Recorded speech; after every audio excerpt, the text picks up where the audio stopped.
Dándole continuación a la semana pasada, a la última clase. ¿Alguien se acuerda qué era lo que estábamos estudiando en la última clase? El post-exilio. El post-exilio, ok. ¿Me podrían dar una breve explicación de qué es post-exilio? Después de qué. Ok, ¿después de qué? Del cautiverio. El pueblo de Israel que volvió a Judá, a la tierra de Judá. Okay. Hubieron tres, ¿cómo se dice? Expedición. Tres expediciones, sí, para volver a Jerusalén, a reconstruir el templo y... Muy bien. ¿Alguien se recuerda cuáles fueron los tres líderes que fueron elegidos para hacer estas tres expediciones? Zorobabel, Esdras y Nehemías. Muy bien. ¿Alguien puede decir algún dato de Zorobabel, por ejemplo? ¿Un dato particular de Zorobabel? Se convirtió, vamos a decir, en el primer... porque ya no existía la monarquía. Y él se convirtió en el sacerdote Era hijo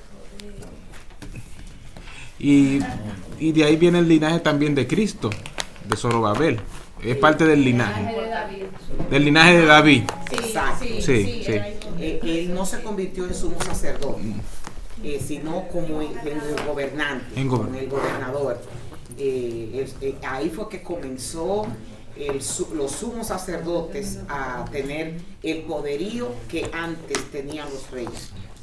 Entonces, en este tiempo, aproximadamente en 120 o 150 años, aparecieron Dios llamó a tres profetas que fueron los que tuvieron después de Ezequiel.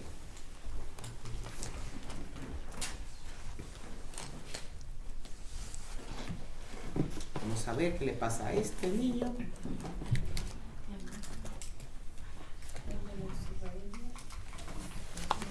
Que no se me quiere mover.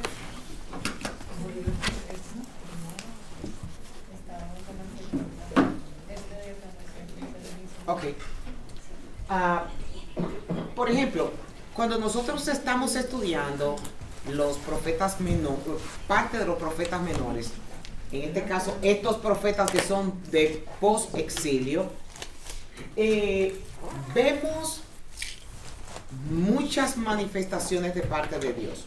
Miren, una de las características que nosotros tenemos que analizar en nuestra vida personal es no vivir el día a día olvidándonos del pasado, porque el que se olvida de lo que ha vivido puede cometer los mismos errores que cometieron en el pasado.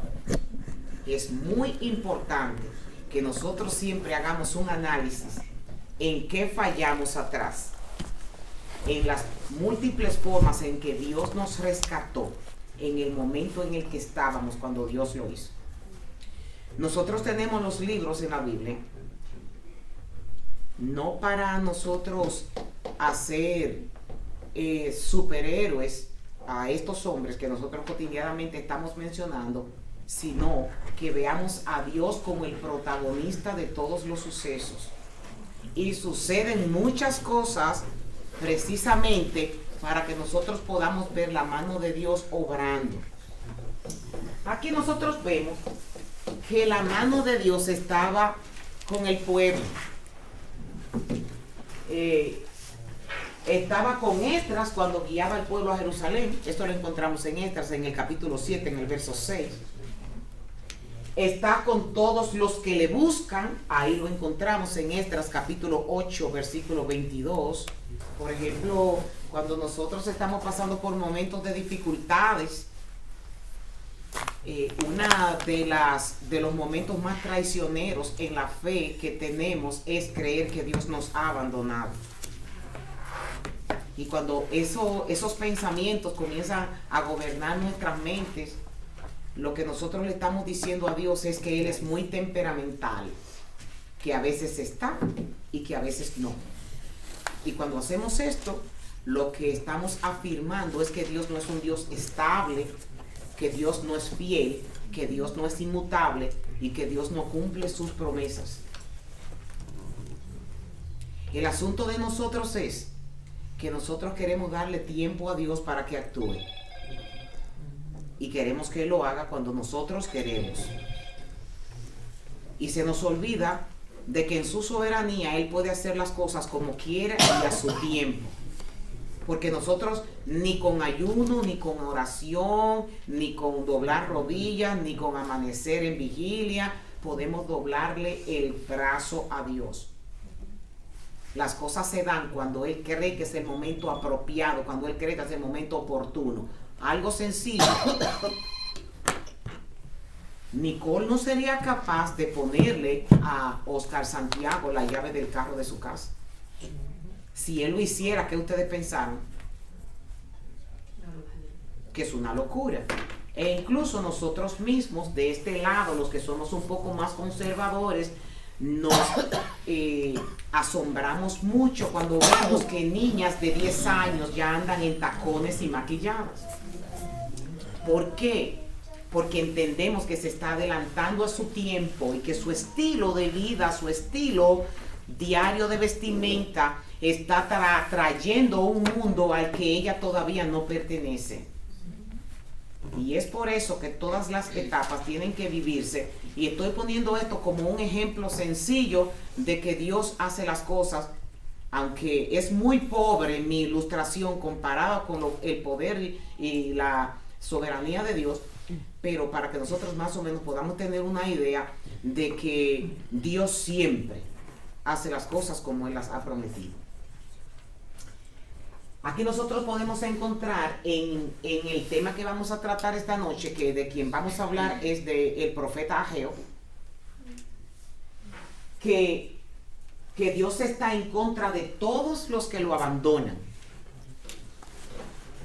En contra. Una de las cosas de las que a mí me da taquicardia espiritual, por ponerle un nombre, es cuando yo veo que las personas se deslizan con mucha facilidad, se salen de la iglesia, dejan de servirle al Señor, y hay una protección dada por Dios en su palabra que definitivamente se pierde.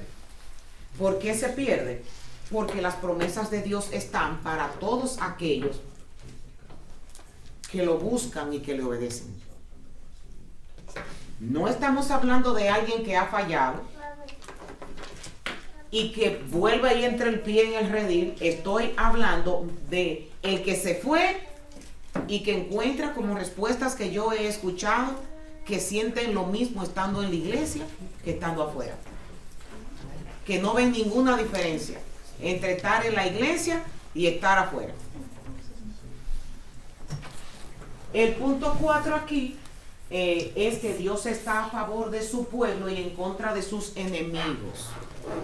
Muchas veces nosotros creemos que los que tienen más poder y que se imponen y nos hacen sentir como si nosotros fuéramos langosta, tienen el pleito ganado. Y nosotros lo vemos como muy poderoso porque le está yendo muy bien. Yo siempre he tenido mucho temor en cómo terminan las carreras, no cómo las carreras se llevan. Porque para Dios no es el que está adelante. Para Dios es el que va caminando al son de sus mandamientos. Entonces, Dios está con su mano que es fuerte. Él ha librado a su pueblo para que lo edifiquen una casa, como lo acaba de describir Hagen, en Jerusalén, y ellos tienen la responsabilidad de cumplir sus mandatos.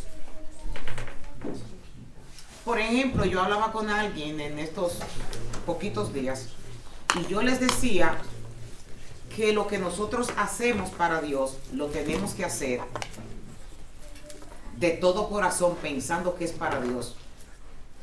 Usted no hace nada en la iglesia, nada, y lo único que a usted lo mandan es a que cierre esa puerta todos los días. usted va a ser premiado de la misma manera que aquel que se mató el día entero predicando, enseñando la Biblia, haciendo esto, haciendo lo otro, porque la asignación que Dios le dio a usted fue cerrar esa puerta todos los días. Pero la intención del corazón es la que realmente glorifica a Dios cuando usted lo hace para agradarlo a Él.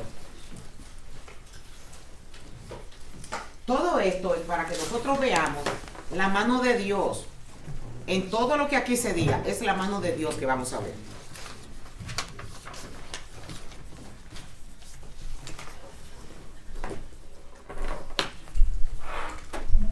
Sus propósitos no es simplemente que nosotros contemos esta historia del regreso del pueblo de Jerusalén y su posterior reconstrucción, sino en nosotros mostrar que Dios cumplió su promesa hecha por boca de Jeremías, que Él restauraría a su pueblo y les daría nuevamente su heredad, que era la tierra que Él había prometido. Y eso nosotros lo encontramos en Segunda de Crónicas, en el capítulo 36, del verso 22 al verso 23.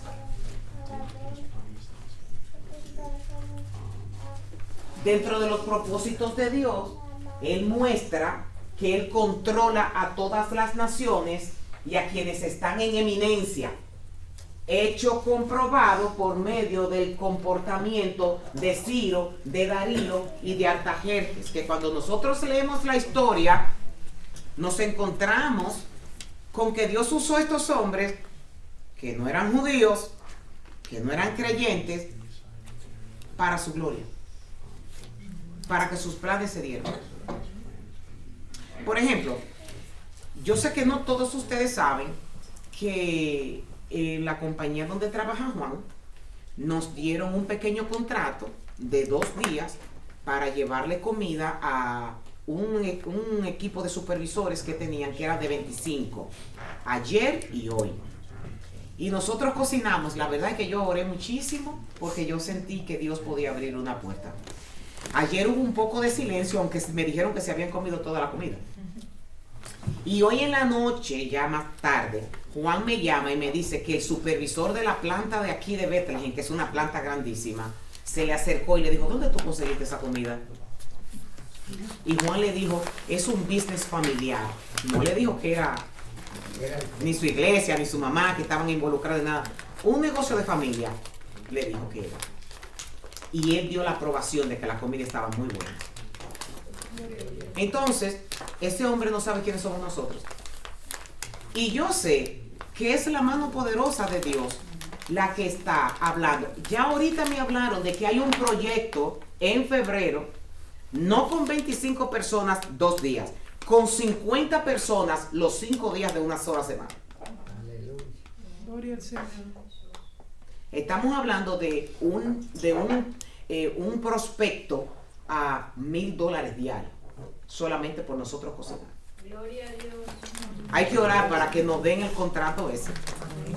Porque Juan está un poco asustado, porque es en Filadelfia. Él dice: si lo agarra un tapón en la 76, ahí quedé yo desacreditado.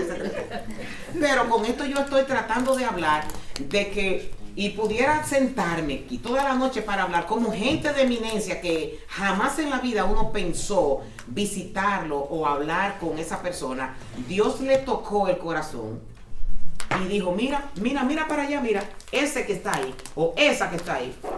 Mírala, entre 1000 gente que hay ahí, esa es la que yo quiero que tú mires. Ese es el que yo quiero que tú mires. Y Dios hizo eso mismo con estos 3 reyes a favor del pueblo de Judá. Nehemías, que era un copero de esa gente que son, ya ustedes saben que nada más es servir copa. Sirviente. Esther, una muchacha viviendo en un gueto judío, sacada de ahí para convertirse en una reina. Darío, que llega en el momento en donde destrona a el rey Balsasar, le quita la corona y con el primero que se encuentra es con Daniel en ese momento. La historia dice que lo dio inmediatamente. Y hasta le dijo: yo he oído hablar de ti. En el caso de Ciro, fue una profecía que hizo Isaías Sí. muchísimo Claro que tiempo sí. antes. 200 años antes, nosotros hablamos en la clase pasada que Dios con nombre y dijo, mi siervo Ciro. O sea, nosotros no deberíamos de ponernos nunca nerviosos porque estemos en la mano de un poderoso, de que un poderoso vaya a decidir por nosotros. Porque el que está con nosotros es más poderoso que cualquier hombre de la tierra. Ahora, ¿por qué nosotros debemos de estudiar estos 3 libros? Que es el libro de Ageo, el de Zacarías y el de Malaquías. Por ejemplo, los israelitas en el tiempo de Zacarías consideraban su época, este es el estereotipo que se saca del libro de Zacarías, el día de las pequeñeces. Yo no sé cuántos de los que están aquí han tenido vida en eminencia y después han tenido de allá arriba que venir aquí abajo.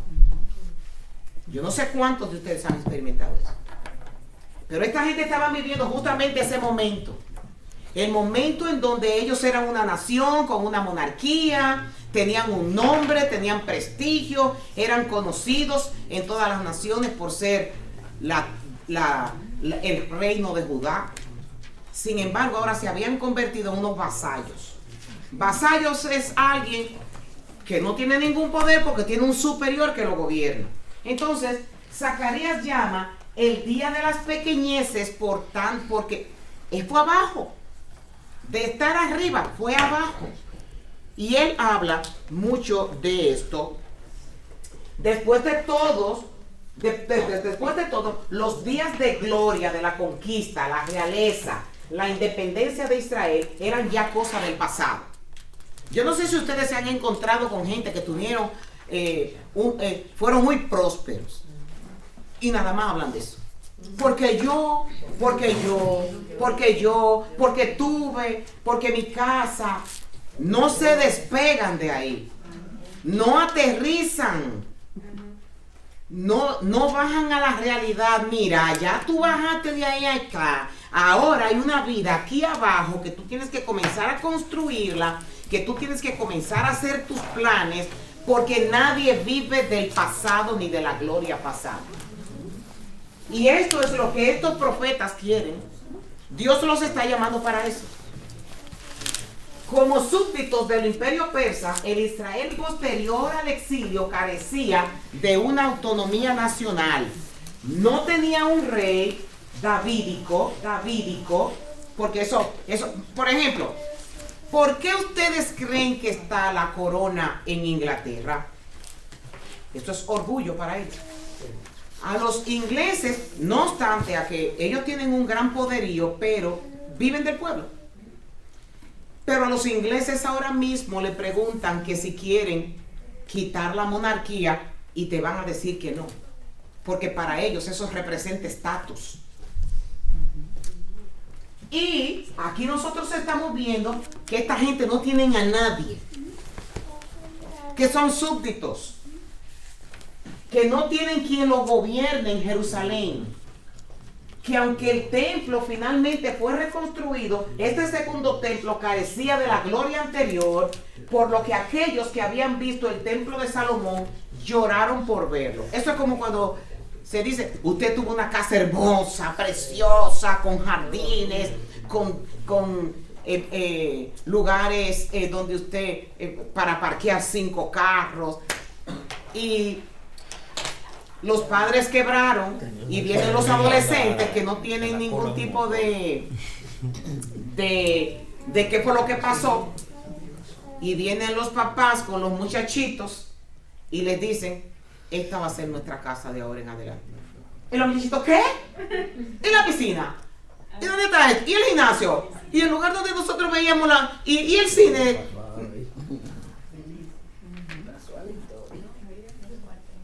Caen hasta en depresión. Es más, cuando nosotros entramos en el problema que tuvimos económico en el 2008, tenemos una larga historia de millonarios. ¿Se suicidaron? Porque perdieron todo su dinero. Porque eso era. Y gente que perdieron sus casas cuando vino el problema de lo de real estate. Mucha gente perdió casas. Las casas estaban de millonarios viviendo en sitios pequeños, reducidos, de miles de square feet, después mudarse en sitios pequeñitos. Prefieren hasta morirse porque caen en depresión por esto. Entonces, esta gente estaban llorando por su gloria pasada. Entonces, oigan bien, se levantó un grupo de personas que estaban en contra de que ellos reconstruyeran Jerusalén de nuevo. Y no era el vecinito pobre del lado. Estamos hablando de que los que se levantaron en contra de ellos eran hombres importantes que escribieron acusaciones a reyes y eran tan importantes que el rey que estaba en eminencia en ese tiempo les hizo caso. Porque no fue cualquiera que le mandó la carta. Toda persona que era alguien que estaba elevado, acusaba, estaba en contra de Judá. Aquí nosotros cuando leemos la Biblia nos encontramos con alguien. Le voy a preguntar a las niñas de atrás cuando se termine la clase. Le preguntaron a Bislán, estos fueron de los que opinaron. Todos estos que están aquí, miren, secretarios, jueces, gobernadores y oficiales. Gente de eminencia.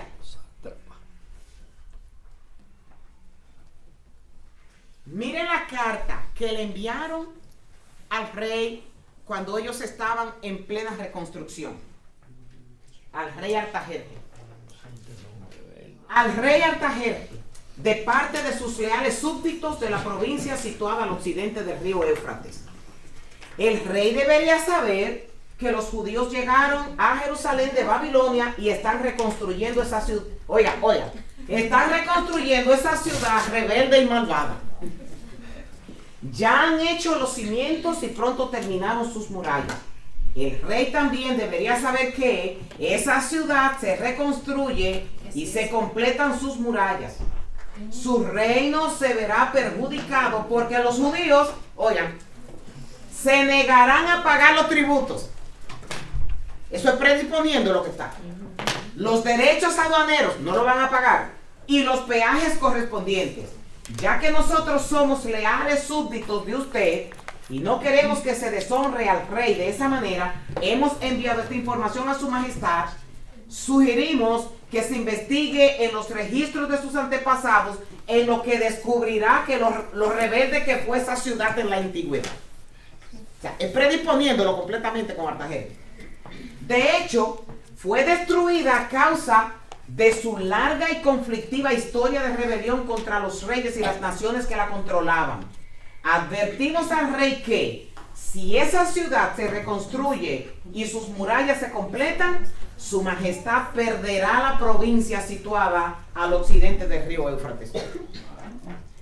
Esa acusación se la mandaron al rey Artajerjes. Y Artajerjes inmediatamente mandó un edicto que pare la construcción. Gente fajada trabajando. Fajada trabajando porque Dios le dijo que lo hicieran. O sea, que ellos no estaban trabajando por su cuenta. Dios los mandó a que hicieran lo que ellos estaban haciendo. Y se levantan todos estos enemigos a poner oposición y hablar con el que le podía parar el proyecto. ¿Cómo usted se sentiría si le toca a usted? Dígame, ¿cómo usted se sentiría que Dios literalmente le diga que quiere que haga algo y se levante todo un pueblo diciendo, poniendo el obstáculo para que usted no lo haga? Una misma guerra espiritual. Frustrado. Ok. Cada vez que se va a hacer algo a favor del reino de Dios, Cada vez que hay se va a una hacer algo oposición. para el reino, siempre se van a levantar impedimentos grandes. No chismecitos en la iglesia, impedimentos grandes se van a levantar. Ahora que nosotros tenemos este panorama, vamos a escuchar la orden de Artajerjes. pero para. Cesen aquellos hombres de hacer ese trabajo. No sea edificada esa ciudad hasta que por mí sea dada nueva orden. La cesación de la obra fue apresuradamente a Jerusalén, a los judíos y les hicieron cesar con poder y con violencia. Tuvieron que detenerse. Se acabó. Se acabó. Con la obra sin terminar. Con todo el esfuerzo del mundo. Habían recibido muchas donaciones para hacer eso. Yo no sé si usted ha visto una casa a medio tallo. Y no va ni para adelante ni para atrás. Al lado de Fernando y Liliana se quemó una casa. Yo no sé cuánto tiempo duró esa casa sin que la reconstruyeran. Y cada vez que uno pasaba por el frente decía, pero ¿y cuándo que la van a construir? Todavía. Por lo tanto, se detuvo la obra del templo de Dios en Jerusalén y quedó suspendida hasta el segundo año del reinado de Darío, rey de Persia. Ahí pasó muchísimo tiempo.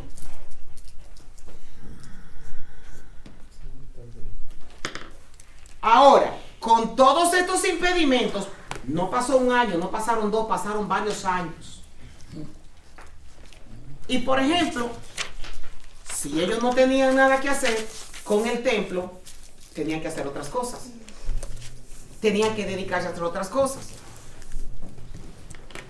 Pero se levanta Dios. Dios rompe el silencio y levanta a sus profetas. Estos son los primeros profetas que Dios envió al pueblo después de Ezequiel. Y ambos profetas comenzaron sus ministerios en el año 520.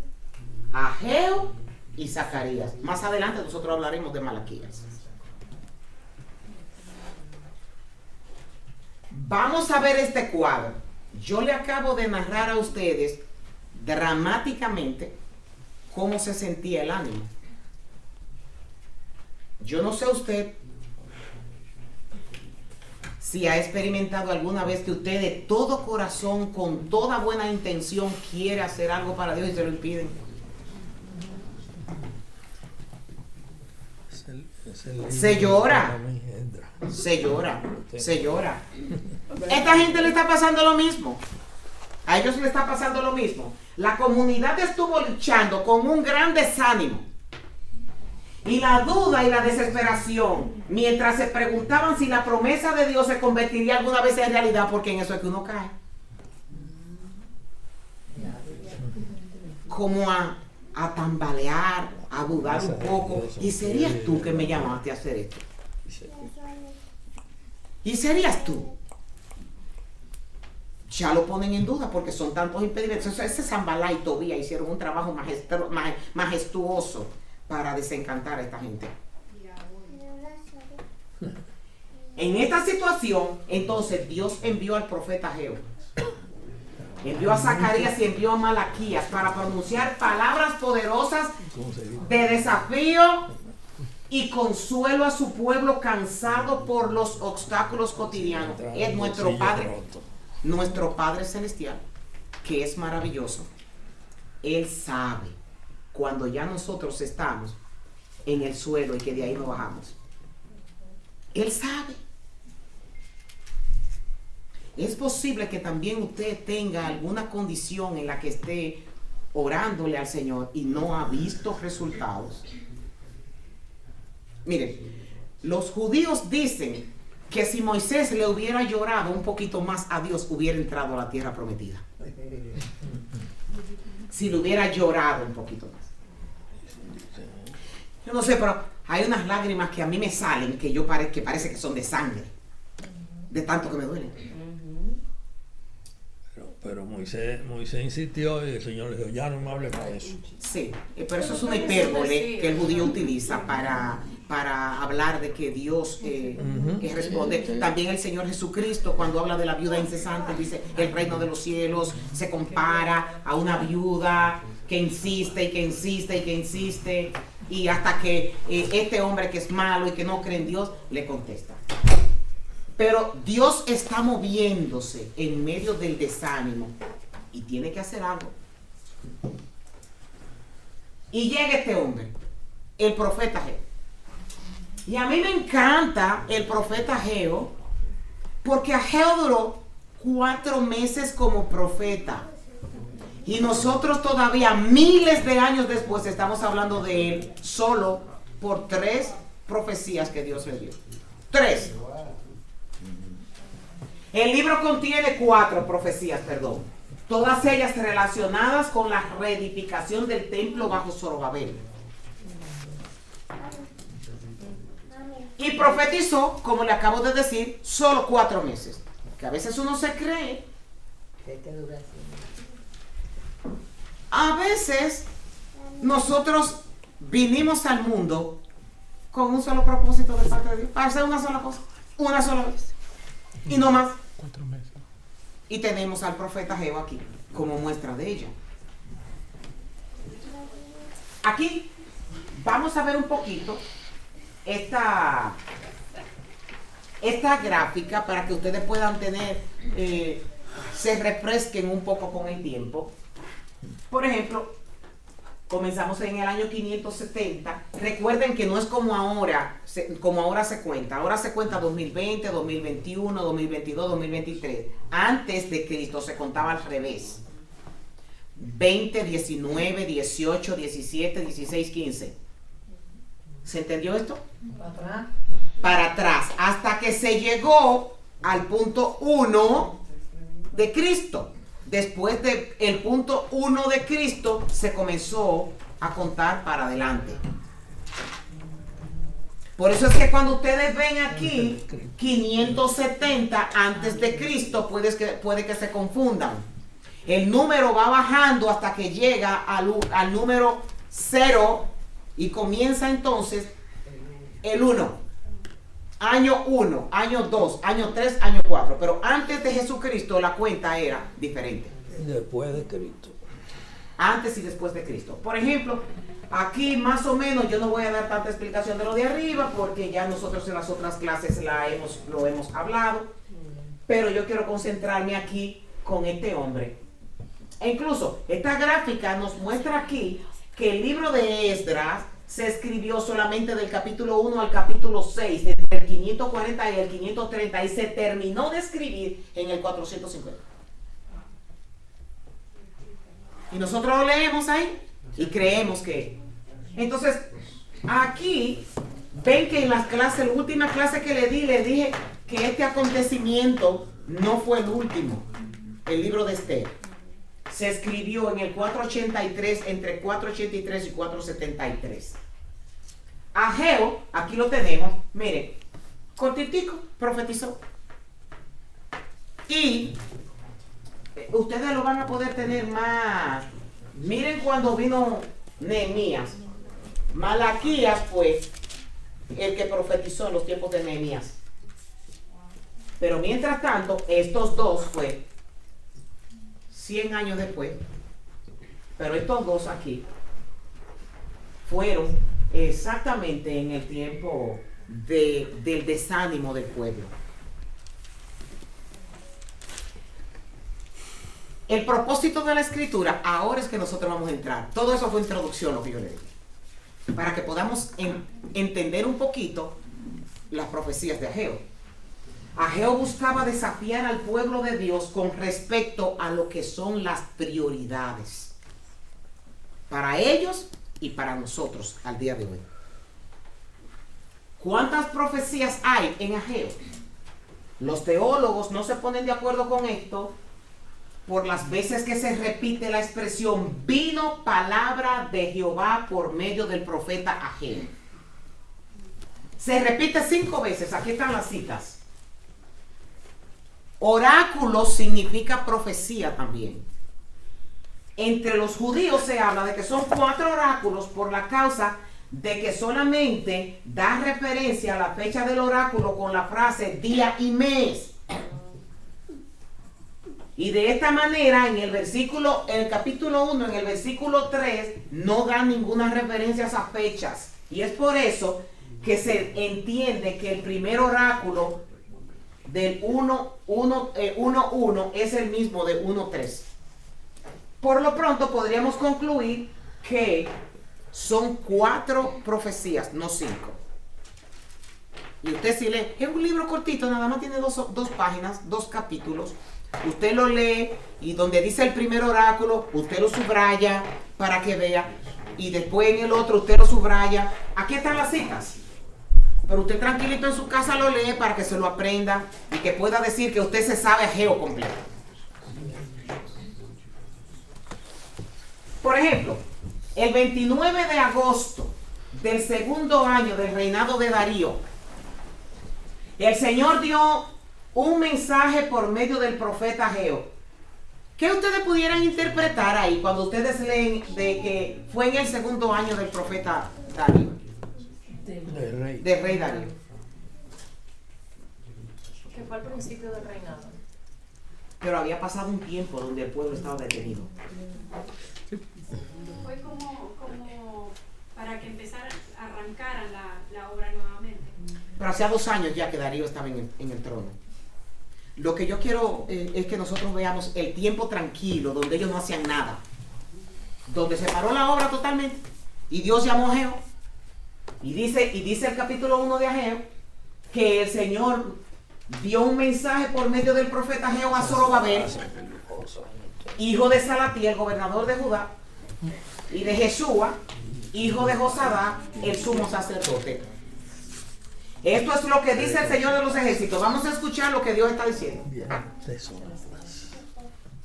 Todavía no ha llegado el momento para reconstruir la casa del Señor. Eso es Dios hablando. Entonces, el Señor envió el siguiente mensaje por medio del profeta. ¿Por qué ustedes viven en casas lujosas mientras mi casa permanece en ruina?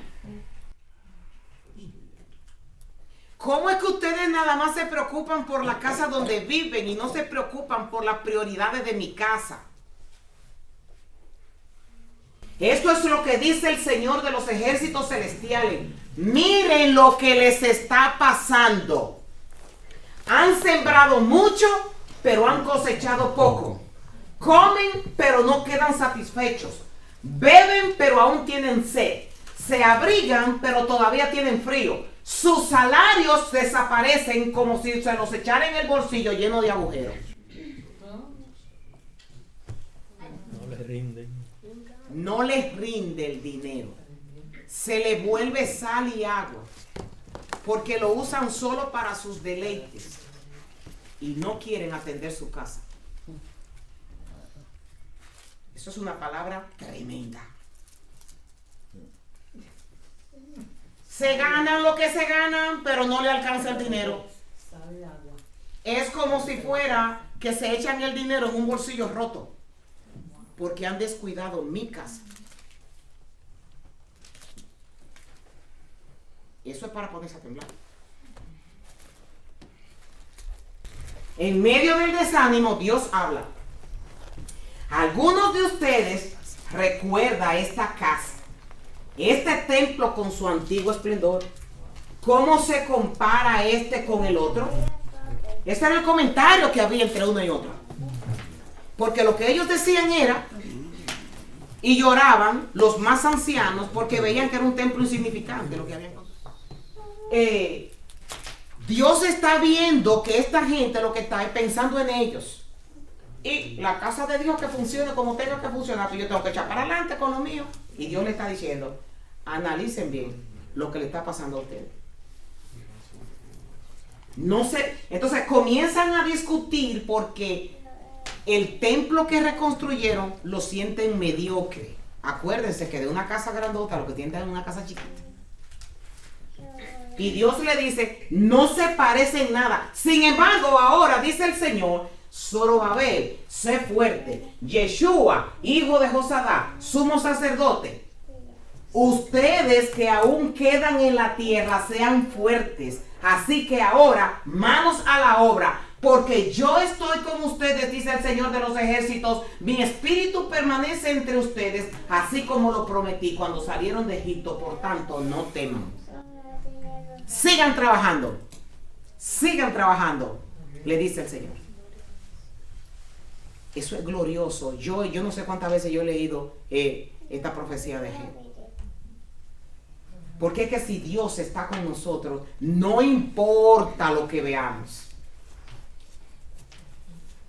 si somos obedientes. No importa lo que nosotros veamos. Dice el verso 6-9. El Señor de los ejércitos celestiales, dentro de poco haré temblar los cielos y la tierra, los océanos y la tierra firme una vez más. Haré temblar a todas las naciones y traerán, oiga, Dios va a motivar a gente que tienen dinero que no son ni siquiera ellos. Y dice, y traerán los tesoros de todas las naciones a este templo. Llenaré este lugar de gloria, dice el Señor de los ejércitos celestiales. Porque la plata y el oro son míos, dice el Señor de los ejércitos. Y yo la saco de donde yo quiera para traérsela a ustedes. Mío es el oro y mía es la plata. La futura gloria de este templo será mayor que la pasada, dice el Señor de los ejércitos celestiales. Y en este lugar traeré paz. Yo, el Señor de los ejércitos celestiales, he hablado. He hablado. Aquí Dios está hablando de que iba a usar a el rey Herodes el Grande para que construyera un templo de la misma magnitud que lo había construido Salomón. De un dinero que no vino de los judíos, que vino de Herodes el Grande. Dios lo motivó a Herodes el Grande. De aquí está la profecía de que Cristo mismo, Él mismo descendería a ese templo porque la gloria que venía iba a ser mayor que la gloria que ellos habían tenido. ¿Pero por qué? Porque Él en persona se iba a presentar. Así que dejen de estar llorando, le decía el Señor, porque ustedes no saben lo que va a pasar en el futuro con ese templo, que ahora ustedes lloran por mediocre. El resultado, comenzaron a reedificar la casa de Dios, los profetas de Dios les ayudaron y le estaban animando, fortaleciendo. Cuando se reconoce que hay un llamado, no se crea que el que tiene llamado siempre está con la batalla. A veces está en el suelo.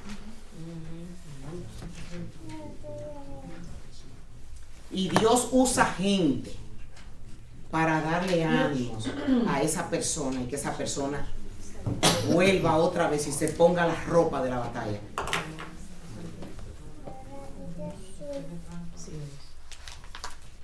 Y Dios usó a estos profetas para darle ánimo al sumo sacerdote y a Zorobabel, que ya no tenían ánimo para seguir haciendo el trabajo.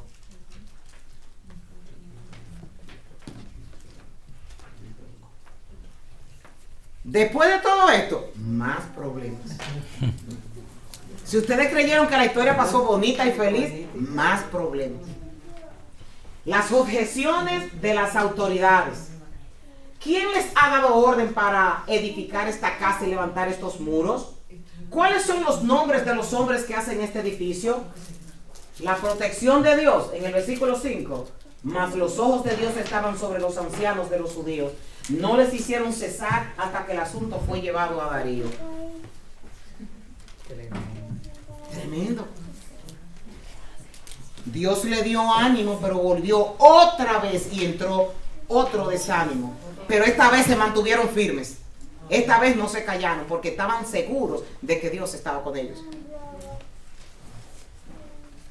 Algo muy importante que fue con lo que yo inicié estas clases.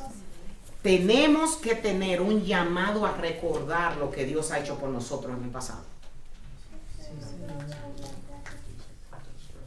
Debemos de recordar. Y una cosa, miren, yo esto se lo doy de consejo a ustedes. Glorifiquen a Dios por todo lo que pasa en su vida. Por todo, por todo, por todo, por todo. Por todo, por todo, por todo. Cuando abran los ojos, miren, denle gracias a Dios porque amanecieron vivos. Si pueden mover los brazos, si se pueden levantar, cuando se sienten, ay Señor, gracias que estoy sano. Cuando se tomen el café o cuando se tomen el chocolate, ay Señor, gracias, porque hay personas que sufren de acidez y no pueden tomar ácidos. Ay Señor, gracias, porque, por ejemplo, hay muchísimas personas que no pueden comprar café. Y uno se lo toma como cotidiano. Y abre la nevera a ver qué uno se va a comer en ese día. Y esto no, voy al supermercado porque nada de lo que hay aquí a mí me gusta. Nosotros creemos que nos merecemos todo. Darle gracias al Señor. Cada vez que yo veo esas caravanas que van de África para los países fríos de Europa, Eso fue desastroso hace 2 años. Una caravana grande que estaba entrando en Polonia y la gente por hipotermia moría. ¿Ah?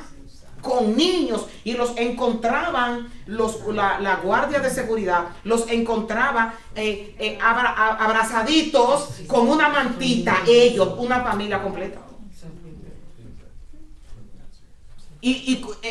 Ellos eran morenos y las caras parecían cadáveres morenos con sus niñitos. Y nosotros elegimos qué nos vamos a poner, qué nos calienta. Es para decir, Señor, gracias por esto, gracias por el otro, Señor, gracias. Gracias hasta por usted entrar a una tienda y salir vacía porque no gastó en lo que perece.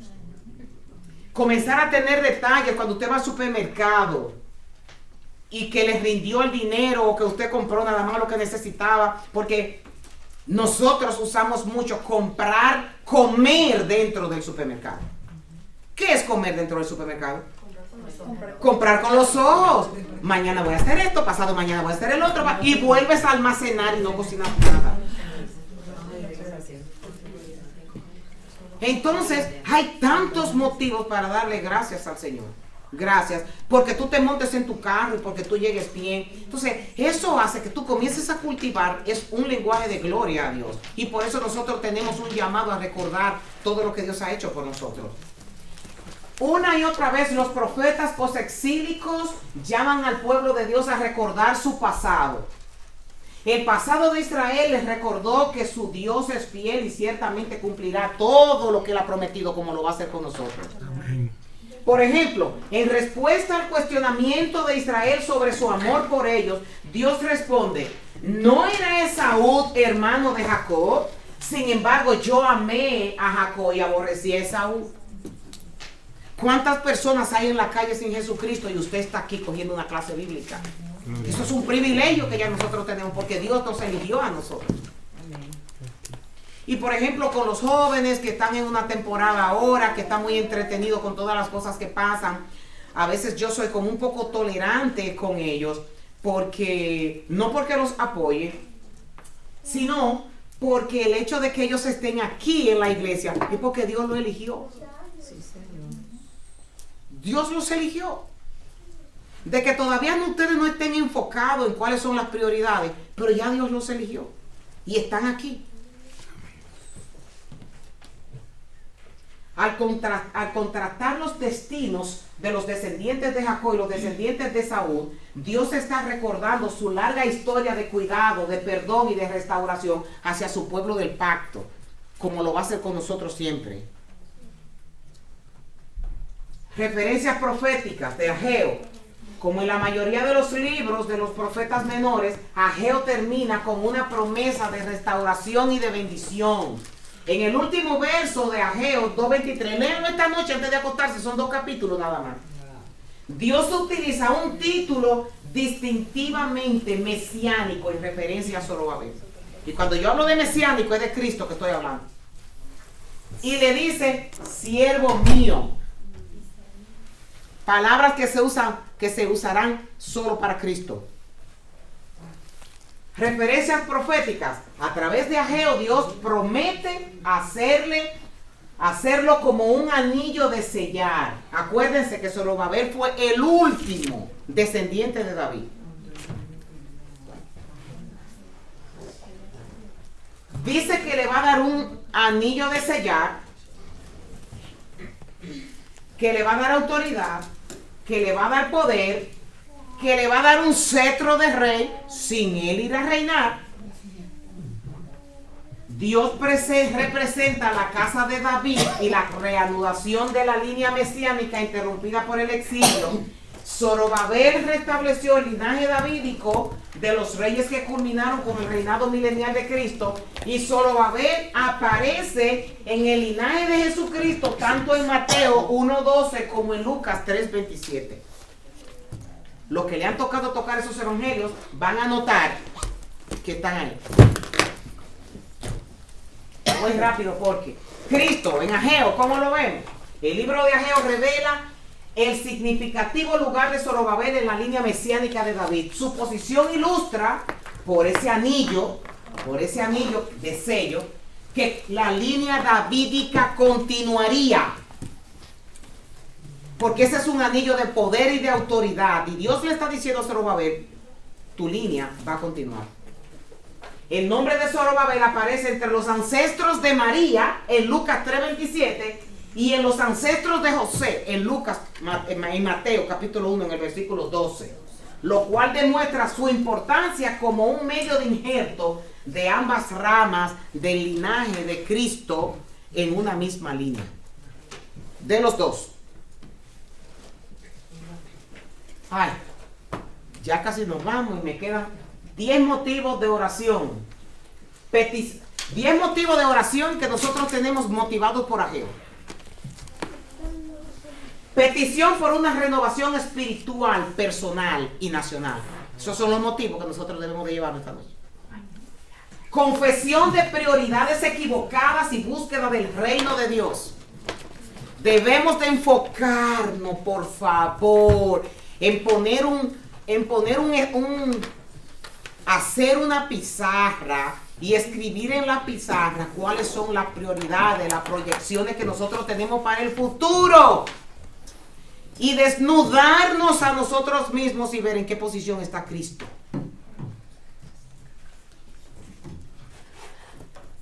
Confesemos cualquier desviación de nuestras prioridades hacia las cosas temporales. Busquemos el reino de Dios en primer lugar, basándonos en las advertencias que este profeta hace por el propio bien de nosotros. Petición por la provisión divina en todas las áreas de nuestra vida. Todo eso lo describe los dos capítulos. Confesión de desánimo y búsqueda de fortaleza de Dios. Si estamos desanimados, hay que decirle al Señor que mande un espíritu que nos levante. Petición por un corazón generoso y desprendido. Oremos por un corazón generoso y desprendido en nuestra vida, tomando inspiración de las exhortaciones que Ageo le hizo a esa generación, tomándola nosotros para nosotros. Confesión de falta de pureza espiritual y de búsqueda de limpieza. La voy a tener que seguir, no la voy a explicar para irnos. Petición por sabiduría en las tomas de decisiones. Eso lo encontramos en Ageo 2:19. Confesión de complacencia espiritual y búsqueda de un fervor renovador. Confesemos cualquier cosa. Es que nosotros tenemos que ser sinceros. No es que otro me diga, yo sí te veo como fría. Yo sí te veo como frío a ti. Tenemos que sacudirnos y analizarnos a nosotros mismos en qué posición estamos. ¿Qué es lo que estamos más pendientes en el día?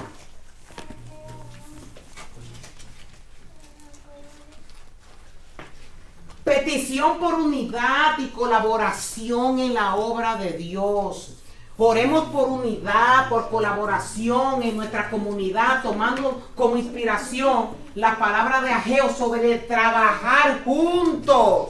Ageo 1:14. Nosotros somos una comunidad de fe que no puede estar cada quien por su lado.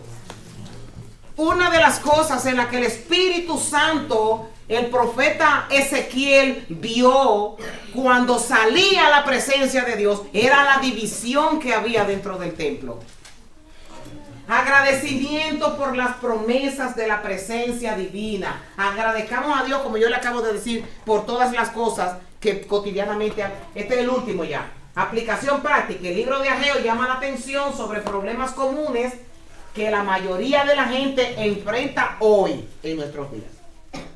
Tenemos que examinar nuestras prioridades para ver si estamos más interesados en nuestros propios placeres que en hacer la obra para Dios. A rechazar una actitud derrotista cuando nos enfrentamos a las oposiciones o las circunstancias desalentadoras.